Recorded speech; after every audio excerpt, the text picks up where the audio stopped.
We now know who the real players are. Daniel, how do you expect it's going to go tomorrow? Do you think that President Trump is going to be able to move Zelensky off maybe some of the land? I mean, he says they have to make that decision, Ukraine. If they're going to give up territory, it's going to be up to Ukraine's deciding factor on this. What do you think is going to happen? I find Europe's interest in this, in the Russia-Ukraine war very interesting. I think they're a needed party. They have a vested interest in protecting their borders.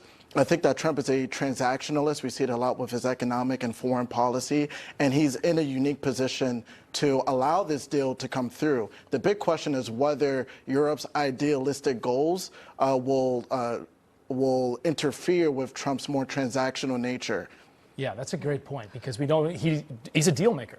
And now he knows what Russia wanted, and clearly we've known for some time now, but he still has to make a deal with all of these other people that are going to be in the room, Angie. Yeah, and what we saw in the Alaska summit, that was Putin re-entering the global economy. He's been kind of pulled back for a while. We haven't seen him a lot in the world media. Now he is front and center. He's ready to make deals. EU is scared because they know that they did him wrong all these years, and vice versa.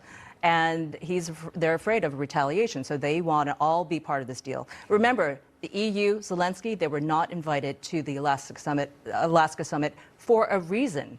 And now they're like, no, we need a voice in this. And that's what we're going to see on Monday. I think President Trump's really enjoying this.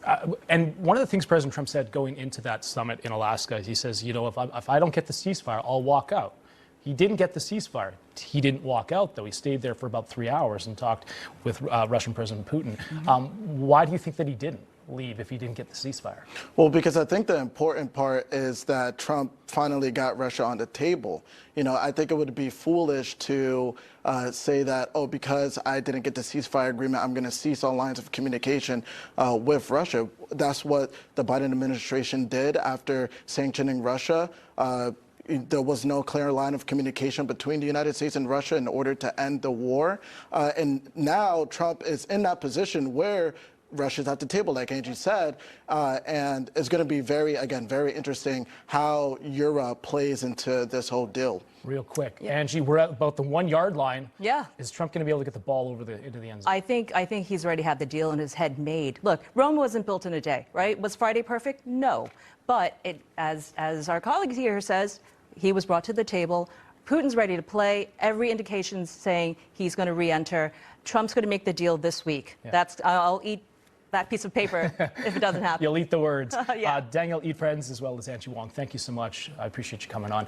Promises made, promises kept. The administration is deporting illegals at an impressive pace, but they may have just been getting started. We're going to talk about that next.